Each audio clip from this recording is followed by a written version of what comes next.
Hi అండి. అందరికీ నమస్కారం. Welcome back to my YouTube channel. So, మనకి రీసెంట్‌గా central institute of petrochemicals engineering and technology school for advanced research in petrochemicals నుంచి ఒక మంచి రిక్రూట్మెంట్ నోటిఫికేషన్ అయితే రిలీజ్ అయ్యింది. సో, ఈ రిక్రూట్మెంట్‌కి సంబంధించి కంప్లీట్ డీటెయిల్స్ లైక్ ఎన్ని వేకెన్సీస్ ఉన్నాయి, రోల్స్ ఏంటి, ఎడ్యుకేషనల్ క్వాలిఫికేషన్స్ ఏముండాలి, ఏజ్ లిమిట్ ఎంత ఉంటుంది, అండ్ అలాగే అప్లికేషన్ ప్రాసెస్ ఎలా ఉంటుంది, సెలెక్షన్ ప్రాసెస్ ఎలా ఉంటుంది అన్న కంప్లీట్ డీటెయిల్స్ అయితే ఈ వీడియోలో ఎక్స్ప్లెయిన్ చేస్తాను. సో, వీడియోని ఎక్కడ స్కిప్ చేయకుండా చివరి వరకు చూడండి. వీడియో నచ్చితే తప్పకుండా లైక్ చేయండి. అలాగే ఇలాంటి అప్డేట్స్ మీరు మిస్ కావద్దు అనుకుంటే ఛానల్ని సబ్స్క్రైబ్ అయితే చేసుకోండి.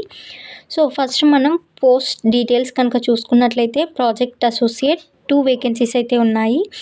క్వాలిఫికేషన్స్ వచ్చేసి మనకి polymer nano technology, polymer technology, plastic engineering, mechanical engineering, additive manufacturing.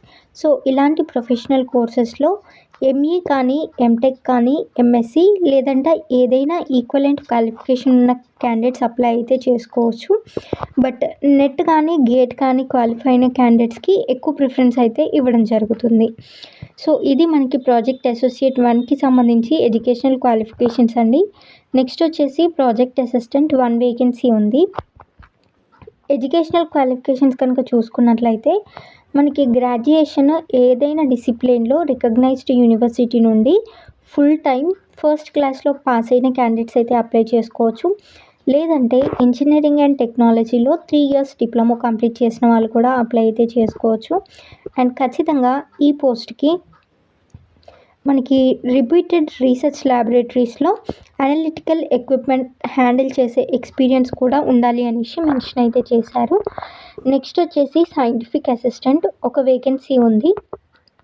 Educational qualifications కనుక చూసుకున్నట్లయితే polymer science, physics, chemistry, material సైన్స్లో ఏదైనా రికగ్నైజ్డ్ యూనివర్సిటీ నుండి ఫుల్ టైం బీఎస్సీ కంప్లీట్ చేసిన క్యాండిడేట్స్ అప్లై చేసుకోవచ్చు.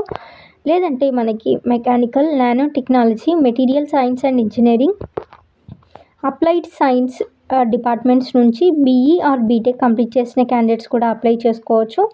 అండ్ ఖచ్చితంగా ఈ క్యాండిడేట్స్కి అయితే కంప్యూటర్ ఆపరేషన్స్ నాలెడ్జ్ ఉండాలి. Like MS office, noting, drafting, అలాగే good oral and written communication skills ఉండాలి. 3D ప్రింటింగ్లో ఎక్స్పీరియన్స్ కూడా ఉండాలి.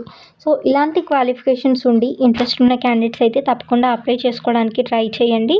అండ్ మనం ఎలా అప్లై చేసుకోవాలి అనేది కనుక చూసుకున్నట్లయితే ప్రాసెస్ అనేది చాలా సింపుల్. మీ డాక్యుమెంట్స్ అనేవి ఈమెయిల్ చేస్తే సరిపోతుంది. అప్లై చేయడానికి చివరి తేదీ వచ్చేసి నవంబర్ 25, 2024 మండే మిడ్నైట్ వరకు మీరు అప్లికేషన్స్ అయితే సెండ్ చేయొచ్చు. నెక్స్ట్ సెలెక్షన్ ప్రొసీజర్ ఎలా ఉంటుంది అనేది కనుక ఒకసారి చూసినట్లయితే ఫస్ట్ వచ్చేసి ఈ జాబ్ అనేది ప్యూర్లీ టెంపరరీ జాబ్ అండి. 1 ఇయర్ పీరియడ్ వరకు. బట్ మీ పెర్ఫార్మెన్స్ని బట్టి అది ఎక్స్టెండ్ అయితే చేయడం జరుగుతుంది.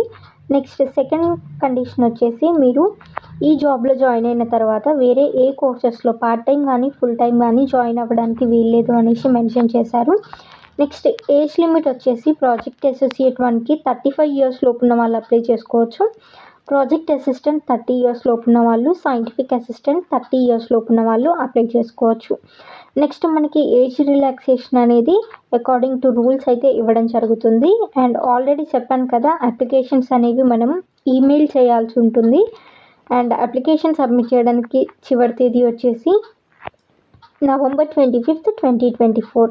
నెక్స్ట్ మనం సెలెక్షన్ ప్రొసీజర్ కనుక చూసుకున్నట్లయితే అప్లికేషన్స్ అన్నీ సెండ్ అయిన తర్వాత క్యాండిడేట్స్ని షార్ట్ లిస్ట్ చేయడం జరుగుతుంది. అలా షార్ట్ లిస్ట్ అయిన క్యాండిడేట్స్కి రిటర్న్ టెస్ట్ లేదా ఇంటర్వ్యూ కండక్ట్ చేస్తారు. అండ్ ఆ రిటర్న్ టెస్ట్ లేదా ఇంటర్వ్యూ అనేది ఇన్ పర్సన్ అయినా ఉంటుంది, లేదంటే ఆన్లైన్లో అయినా కండక్ట్ చేస్తారు. అండ్ మీకు ఆ ఇంటర్వ్యూ ఎప్పుడు ఉంటుంది, లేదంటే రిటర్న్ టెస్ట్ ఎప్పుడు ఉంటుంది అనేది ఈమెయిల్ ద్వారానే మీకు వీళ్ళు ఇంటిమేట్ అయితే చేయడం జరుగుతుంది. సో, ఇది మనకి సెలెక్షన్ ప్రొసీజర్ అన్నమాట. వన్స్ మీరు షార్ట్ లిస్ట్ అయ్యారనుకోండి, మీరు ఇంటర్వ్యూకి వెళ్ళినా లేదంటే ప్రాజెక్ట్ జాయిన్ అవ్వడానికి వెళ్ళినా ఎటువంటి టీఏ కానీ డిఏ కానీ ట్రాన్స్పోర్ట్ అలవెన్స్ అలాంటివి ఏవి ఇవ్వము అనేసి ఇక్కడ మెన్షన్ చేశారు. నెక్స్ట్ వచ్చేసి మీరు ఇంటర్వ్యూకి షార్ట్ లిస్ట్ అయిన క్యాండిడేట్స్ అందరూ తప్పకుండా మీ degree mark sheets, age proof అలా ఇంకా ఏవైనా మీరు ఆ రోల్కి సంబంధించిన సపోర్టింగ్ డాక్యుమెంట్స్ ఉంటే అవన్నీ కూడా ఖచ్చితంగా ఒరిజినల్స్ అయితే సబ్మిట్ చేయాల్సి ఉంటుంది. ఇన్ కేస్ మీరు ఆ డాక్యుమెంట్స్ ఏవైనా సబ్మిట్ చేయకపోతే ఖచ్చితంగా రిజెక్ట్ చేసే ఛాన్స్ అయితే వాళ్ళకు ఉంటుంది. సో ఇది ఈ రిక్రూట్మెంట్కి సంబంధించిన కంప్లీట్ డీటెయిల్స్ అండి. ఫర్దర్గా మీకు ఇంకా ఏమైనా డౌట్స్ ఉంటే కమెంట్ సెక్షన్లో కమెంట్ చేయండి. Thank you very much.